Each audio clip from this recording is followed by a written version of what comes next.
Je vous épargne de suite cette vidéo qui m'a un peu gêné en laissant tous un peu mal à l'aise. Enfin bon, Super Mario Bros, le film. On parle bien de la version animée et non pas de celle de 93. Ils sont frères. Ils sont plombiers. Oh non, Mario! Nintendo produit donc son premier film, si je ne me trompe pas, ce serait dommage d'ailleurs de se tromper dès le départ de la vidéo, mais c'était bien la première fois pour moi que je voyais leur logo Nintendo au début d'un film récent. On y voit juste Mario et Luigi version 8 bits dans un décor du jeu, et le logo Nintendo apparaît. Alors le film est aussi un film Illumination. Pour rappel, Illumination c'est un studio américain, mais avec un gros pourcentage de français puisqu'ils ont racheté en 2011 le studio MacGuff. Il y a donc plein de gens français dans le générique. Et Illumination, c'est aussi Moi Moche et Méchant et toute la clique des mignons. Oups. À quoi on s'attendait avec ce film? À une histoire qui détourne et exploite les codes du jeu. On sait que Mario et compagnie, ce sont des jeux à l'univers maintes et maintes fois déclinés, répétés, utilisés. Donc Peach, Bowser, les Koopas, les Champis, les Power-Up, les tuyaux, Yoshi, etc. C'est un univers connu, reconnu et apprécié. Nintendo veut donc capitaliser là-dessus alors qu'un espace Nintendo World a ouvert dans les parcs Universal. Universal / Nintendo / Illumination, ça devrait nous donner un film d'animation au pire correct, au mieux drôle, décalé, inventif.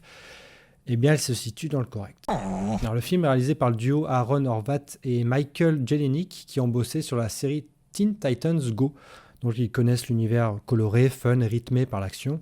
Au scénario, un seul homme, Mathieu Fogel, qui a participé au script de Moi Moche et Méchant 2 et La Grande Aventure Lego 2, donc il est plutôt bien placé. Mais bon, il a écrit Big Mama 3. Au casting voix, on a Chris Pratt, Anya Taylor-Joy, Seth Rogen, Jack Black et compagnie, pour des personnages qu'on a tous connus plutôt en français, ou avec des phrases gimmicks cultes comme It's Me ou Let's Go. Et je précise de suite que j'ai vu le film en français, avec un excellent doublage d'ailleurs. Pierre Tessier en Mario, il est la voix quasi officielle de Ryan Reynolds. Il y a Benoît Dupac en Luigi, il est la voix de Charlie Day qui est Luigi en VO, donc il connaît la rythmique et la voix particulière de Charlie Day.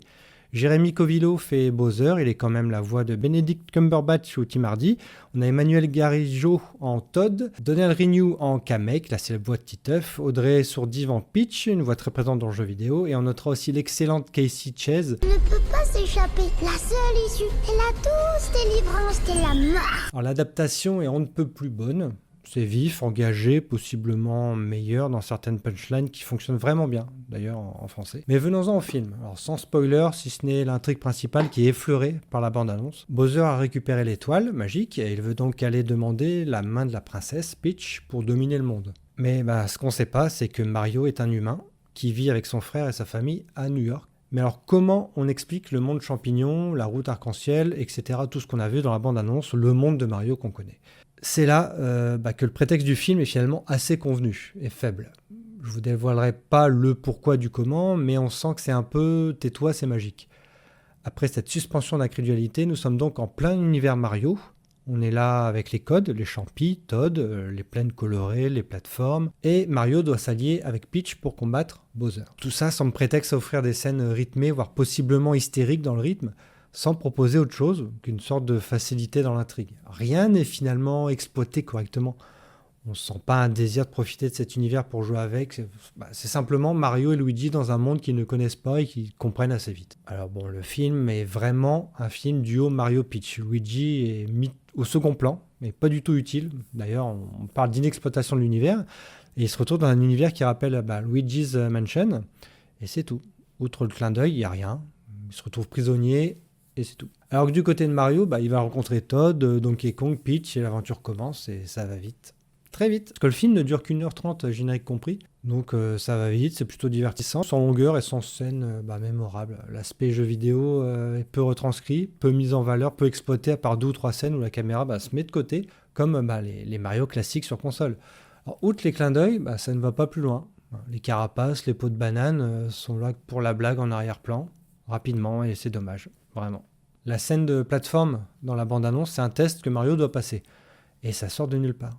Tout comme la séquence de cartes, qui est sûrement la meilleure scène du film, mais c'est lié au monde des Kong. Et c'est presque sorti du chapeau. C'est bien fichu, hein, mais ça n'adapte que l'idée et pas le fonctionnement. L'univers ou les codes de Mario Kart et l'ambition, elle est faiblarde. Alors pour souligner encore l'aspect facile, les musiques.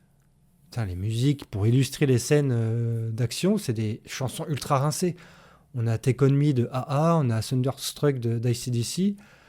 On est en pilotage automatique, quoi. En fait, les scénaristes, je pense, ne savaient pas du tout comment exploiter le jeu. Alors, pour parler de Bowser, c'est un amoureux transit Peach. C'est plutôt marrant d'utiliser cette psychologie un peu inexistante dans le jeu. Donc, il kidnappe à chaque fois Peach dans les jeux. Mais là, en fait, ça en fait un personnage fou d'amour pour Peach. Alors, dans les grands manques, pour ma part, c'est par exemple Yoshi. Yoshi est absent. On garde peut-être Wario et tout ça pour une suite, mais l'absence de Yoshi et d'autres, ça frustre beaucoup, par exemple. Alors, pour ceux qui connaissent Mario pour seulement 2-3 jeux de leur enfance et par les jouets ou autres, ça suffira, hein, ça montre les bases, les grosses bases de ce qu'est Mario. Mais niveau exploitation intelligente et efficace de l'univers, on n'est pas là, quoi. Ça reste que sympathique. On n'en garde pas un grand souvenir. Il y a peu de scènes marquantes et peu d'idées novatrices. Alors côté clin d'œil, j'ai pas réussi à en voir beaucoup, à part quelques pubs sur les murs dans les décors pour F-Zero ou Punch-Out. Mais bon, c'était plaisant de voir la famille de Mario et Luigi, en fait. Je pense pas qu'on a jamais exploité ça. On sent qu'ils ont frôlé le concept, en fait, tout simplement, et qu'ils gardent beaucoup de choses pour la suite. On peut pas s'arrêter là, en fait, hein. Il y a beaucoup d'univers et de personnages à utiliser et à exploiter. Donc voilà, Super Mario Bros. Le film, ça sort ce mercredi, c'était mon avis et faites-vous le vôtre.